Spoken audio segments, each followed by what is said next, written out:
Hello and welcome to another Demon 212 3DS review. Today I'm going to be taking a look at Super Pokemon Rumble, which I believe is called Pokemon Rumble Blast in America and something like Pokemon Rumble Shuffle elsewhere. Either way, it's Super Pokemon Rumble here. I think Pokemon Rumble Blast is a better name because, it's the type of thing, if this was a SNES, I'd understand why it was called Super all of a sudden, but it's not.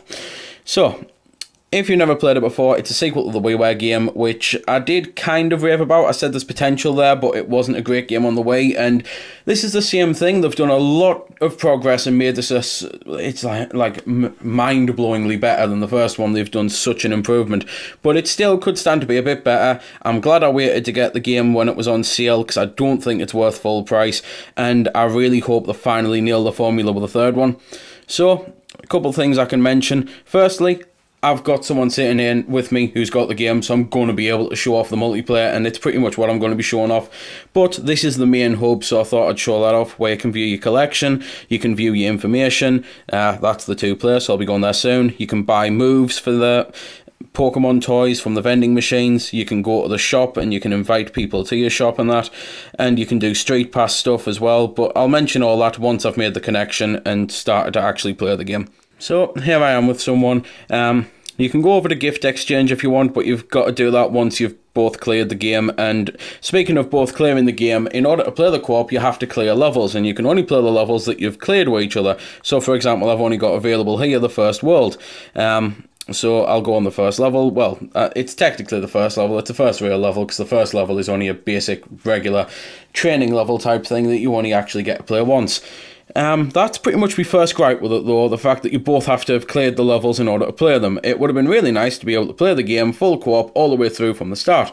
Would have also been really nice to play the game 4-player like the WiiWare one, but instead this is only 2-player, so even though both of my brothers and my mate of 20 years, who is pretty much like a brother, enjoy these sorts of games and we'd love to play them 4-player, we can only do that on the WiiWare one, which, as I say, is nowhere near as good as this. The reason why it's nowhere near as good as this, and I just need to get me notes, which I forgot about, so it's just basically, there's that much information, I'm definitely going to need notes to mention this.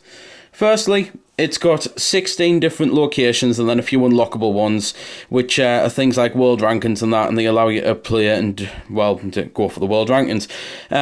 There's 646 different Pokemon in it, I believe, and that's just the ones that are known for now at the moment. There might end up being more added at some point as passwords and that. At the moment, the Europeans are currently getting shafted by the passwords because we've barely got any compared to America and Japan, which is a bit of a shame, and it's also annoying because the Articuno one hasn't seemed to have made it over here yet, and that's my favourite Pokemon ever. But anyway, the world rankings and that, it basically allows you to compete, and because not every Pokemon was created equally, this game manages to fix that by allowing you to pay money to upgrade the other Pokemon so that they can compete on an equal playing field with the legendaries and that. So if you wanted, you could, well, I suppose, in theory, beat the entire game with a Squirtle, if you wanted.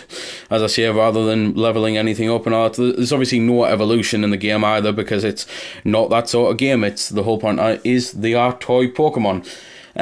As you've just seen there, pretty much, at least hopefully, because I'm struggling to keep the 3DS in the camera, you go through the levels attacking Pokemon, and when you attack the Pokemon, sometimes they allow you to capture them because they turn into toys again and you're allowed to pick them up. On multiplayer, some of them both of you are allowed to get. Other times, it's first come, first served, so it's not like the WiiWare one, because again, the WiiWare one was pretty much split screen, and therefore, of course, it was always going to go on the same profile. Once you've done the segment, you go up to here and fight a huge boss version of one of the Pokemon, and when you beat the boss, you pretty much get it, and, well, that allows you to, again, expand your collection, and they're usually decent and high level than that. You get different attacks. Obviously, I did say you could buy them on the vending machine, and that's pretty much the Pokemon I was using there. All I could do was wind. But in the next level, which I'll just cut into now, me and my brother will swap Pokemon a few times, and that way we can at least show a couple different styles of attacks off on that. But I will say it is similar to usual Pokemon rules. For example, water beats fire. So a couple other things I can mention. While I'm here on multiplayer anyway, I'll mention the Street Pass. You can unlock rare Pokemon by Street Passing, and I believe the maximum ones are 150 Street Pass hits. However, again, that might just be what's known so far. Similar to when I done the Mario Kart review, there was one for getting 3,000 coins, and I didn't mention that because I had a feeling it wouldn't be ready yet and no one would know, and sure enough, I found out there's one for getting 10,000 coins, and I think 20. So, glad I didn't mention it, and it's why I'm saying take the 150 with a pinch of salt, because it might, you never know, it might not, but either way. As well as Street Pass being added for the game, you can do team battles, which is where you take a team of 3 to fight. As well as doing that, sorry, I'll just swap Pokemon because I did say I would. You can also get a charge battle, which is fighting with a huge team of different Pokemon, and I think my brother's swapping as well, so I'll wait there. Yep, excellent. Hey, Pikachu. You can also get some items, which some are things like increasing the team size, some are things like making you faster and that. There's just all sorts been added to the game. It is huge compared to the last one. But as I say, I still do have a problem with it being a full price game, and why I'm glad I've waited to get it, because at the end of the day, it gets a bit repetitive replaying the locations. Yes, there's more than 6, which, oh boy, is that a godsend, because I hated just redoing the same 6 locations every wave. But still, the amount of the Pokemon to stage ratio is so bad that it still means you could end up replaying a level 20-30 times just to get a Pokemon if you are actually trying to collect them all. It's the type of thing that I honestly don't think I will collect them all, because I've done it on the original Red and Blue and then the Gold and Silver. I got all 151 then 251, and that was a proper Pokemon game. Since doing that, I haven't really felt the need to do it on any of the other Pokemon games, regardless of their style, whether it's this one or whether it's the actual proper Pokemons.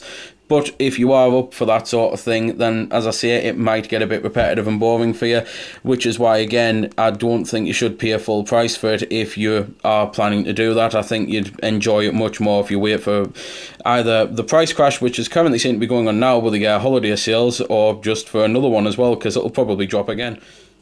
The only other things I can really mention, the bottom screen shows you your wind-ups, how many lives and that you've got left. It shows you when you're swapping Pokemon. It shows you the moves that the Pokemon have got and the level and that. It shows you who you're connected with. It shows you how many coins you've collected. It shows you things on the screen, like, for example, that's where the boss is and where the enemies are and that. And also the Street Passes, you can Street Pass with someone and do a battle with them. For example, you'd get a boss-style Pokemon, so that's sort of size what we've just fought there. And if you beat it, you'd get their Pokemon, but obviously they wouldn't lose it because it's Street Pass. You'd have to connect with someone again, and what are the chances of that? At least in this country, because I've been out in mad holiday shopping recently. There must have been a good 10,000 people in my local town. I met one person, and it was a shop assistant in a game shop. So that, you know, really works in this country, doesn't it? Bit of a shame. Graphically, the game is excellent. I think it looks really good, but it does have a few jaggies in that. Obviously, I can't mention the 3D because I can't see 3D, although my brother says it's not really that great on this, but again, I can't see, so I can't see it. When you beat the level, I can mention this because it's happening now. It shows you the Pokemon that you've collected and the levels and that. And musically, the game also sounds decent. So, I'll sum it up yet again. If you can find the game for cheap, I think it's well worth a pick up if you enjoyed the last one. Some of the new features are absolutely amazing and make it. Some of the new features, which aren't really new features so much as being screwed out of 2 players for the 4-player co-op, being screwed out of the being able to play the game in co-op right from the get-go, things like that, are a little annoying. So again, it's worth not full price, but maybe half price, and for that, you're getting a pretty decent game. So there we go then. That's been the review. I hope you found it helpful. I don't score the games because that's based purely on opinion, so instead, I'll leave you to make your own mind up. So thanks for watching, and if you've got any questions about the game that I didn't answer in the vid, or that hasn't been answered in the comments, then feel free to ask and I'll help if I can. Also, if you did find it helpful, don't forget to check out my channel because there's plenty more like this up there, and don't forget to subscribe because there'll be plenty more to come as well. So until next time, this has been Demon212, signing off.